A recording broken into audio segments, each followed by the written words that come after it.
O Tanjobi omedetou gozaimasu. Isto é japonês para parabéns. O Observador faz 12 anos e, em vez de bolo, oferecemos uma visita ao Japão com a Pinto Lopes Viagens.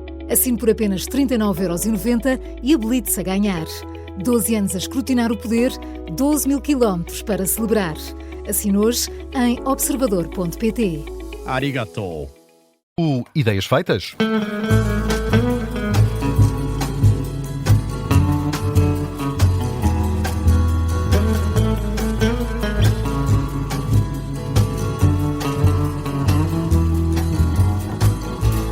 E o tema escolhido pelo Alberto Gonçalves é a edição número 27 da Marcha do Orgulho LGBTI+.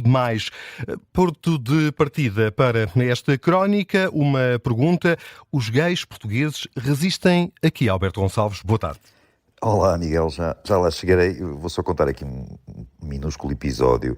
A primeira vez que estive em São Francisco, na Califórnia, há uma dúzia de anos, fiz questão de ficar no bairro Castro, que é o bairro por excelência da cultura gay e da comunidade gay, como se diz. Tinha curiosidade de ver o que se passava lá, porque é um dos pontos de destaque de São Francisco, e fiquei lá 3 ou 4 noites. E todas as manhãs ia tomar o café ao mesmo café, à mesma confeitaria, o que é que aquilo fosse, o que quer que aquilo fosse. E nessa mesma confeitaria estavam sempre lá as mesmas pessoas, além de outras, claro, mas lá numa mesa havia aquilo que eu percebi ser um ativista dos velhos tempos do heroísmo da resistência homossexual nos Estados Unidos, do movimento dos primeiros esboços de resistência nos anos 60, com uma plateia, digamos, 5 ou 6 ou 7 pessoas mais novas, bastante mais novas, e aquela pessoa mais velha estava sempre a evangelizar aqueles mais novos sobre a necessidade de resistir, a importância do ativismo. E eles estavam no bairro Castro, que de certeza é o lugar do mundo, deve ser, não imagino um lugar do mundo, pelo menos não haverá muitos mais, em que a dita comunidade homossexual, ou um indivíduo que seja homossexual, esteja mais à vontade, tenha menos problemas. Sobretudo hoje, já tiveram problemas, principalmente até por causa do HIV, nos anos 80. Hoje é difícil imaginar a que é que eles podem pensar em resistir. E lembrei-me deste pequeno episódio, quando soube que, justamente, como disseste, no passado sábado aconteceu em Lisboa esta marcha do orgulho LGBTI+, depois tem uma série de letras, é a 27ª marcha, e o lema desta marcha, este ano, mas foi, nem silêncio nem medo, existimos e resistimos. Quer dizer, que os participantes na manifestação existem, mas parece-me inegável. Agora, eles resistem a quê? Portugal tem uma das mais favoráveis legislações do mundo para a dita comunidade gay. Não me parece que a nossa legislação prejudique, muito pelo contrário, as pessoas que são homossexuais, assumidas, não assumidas, isso não importa. E mesmo descontada a legislação, mesmo que a legislação até existisse e não fosse devidamente aplicada na prática, como acontece em alguns países, não me parece que em Portugal haja particularmente discriminação e muito menos perseguição a pessoas que calhou de serem homossexuais, como poderia calhar de ser heterossexuais, isso não é importante. E em Portugal, formal e informalmente, age-se, acho eu, como se isso de facto não fosse importante, porque não é a sexualidade da pessoa. Portugal não é o Irão, Portugal não é a faixa de Gaza, Portugal não é um desses países ou desses lugares, e portanto acho que os homossexuais não teriam, em princípio, grandes razões de protesto. Mesmo assim, ao que parece têm, e os participantes e os organizadores da tal marcha lá conseguiram arranjar 1 ou 2 pretextos para dizer que resistem e ter assim motivo para se manifestarem, senão também é um desconsolo, não havia grande razão.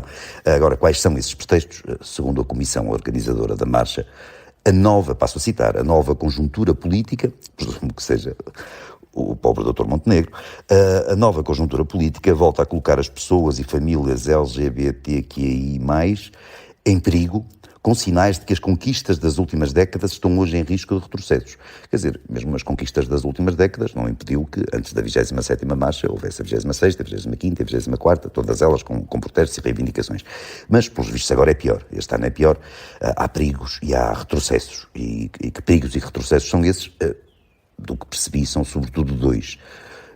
Um deles é que, pela primeira vez em décadas, Lisboa não teve o Real Pride neste mês de junho, por isso é uma coisa que costuma acontecer.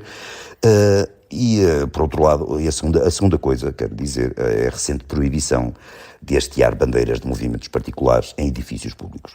Ora, por muito que se queira dramatizar as coisas, não é exatamente um regresso à barbárie ou à Idade Média. Por um lado, o arraial não se realiza, porque pelos vistos costuma realizar-se no Terreiro do Paço, e estar no Terreiro do Paço vai estar ocupado por umas instalações quaisquer dedicadas à transmissão dos jogos do Campeonato do Mundo de Futebol. E, por outro lado, o facto de não se erguer a bandeira do arco-íris, por exemplo, em câmaras municipais, não será exatamente um motivo de angústia e sofrimento. Quer dizer, eu acho que uma pessoa que seja homossexual consegue levar a sua vida de maneira mais ou menos normal, confortável, sem haver bandeiras desfraldadas por aí.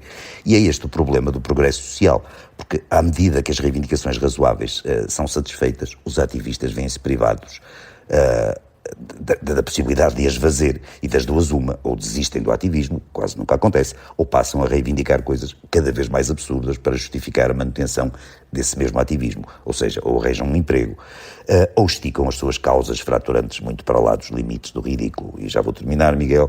Eu, se fosse as entidades competentes, deixava o movimento LGBT e mais, não sei o quê, fazer o arraial, eu deixava-os pendurar a bandeira do movimento em tudo que fosse edifício público e privado, até em prédios de apartamentos e em marquises, e depois queria ver a que é que eles resistiriam no ano que vem, porque de certeza que iriam resistir a alguma coisa. No mínimo, iriam resistir ao bom senso. Os gays portugueses resistem aqui? É a pergunta que serve de ponto de partida para o Ideias Feitas desta segunda-feira, com a assinatura do Alberto Gonçalves, e vai ficar já daqui a pouco disponível em podcast. Alberto, até amanhã. Até amanhã, Miguel. Um abraço.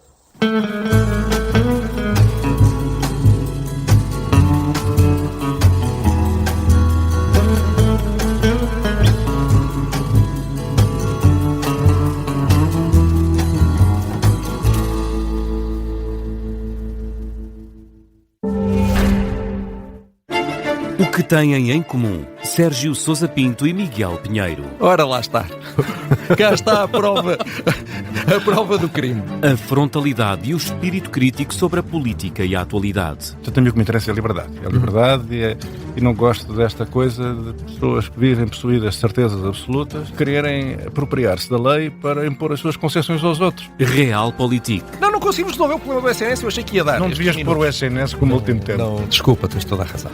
Vou tentar fazer melhor. Para ouvir na Rádio Observador, à quarta-feira depois do Jornal do Meio-Dia e em todas as plataformas de podcast. O Realpolitik tem o apoio da AIMAP, a metalomecânica responsável por 24 mil milhões de euros de exportações. Reza a lenda que em 66 os jogadores comeram bacalhau antes de todos os jogos, menos antes do fatídico contra a Inglaterra. E em 2016 um jogador tinha a barriga cheia de bacalhau quando nos encheu de orgulho. Chegou o bacalhau da sorte. Um bacalhau para todos comermos antes de Portugal jogar. Para dar sorte e alimentar a fome de vencer. Disponível e pronto a comer na Cozinha Continente. Continente, parceiro alimentar das nossas seleções.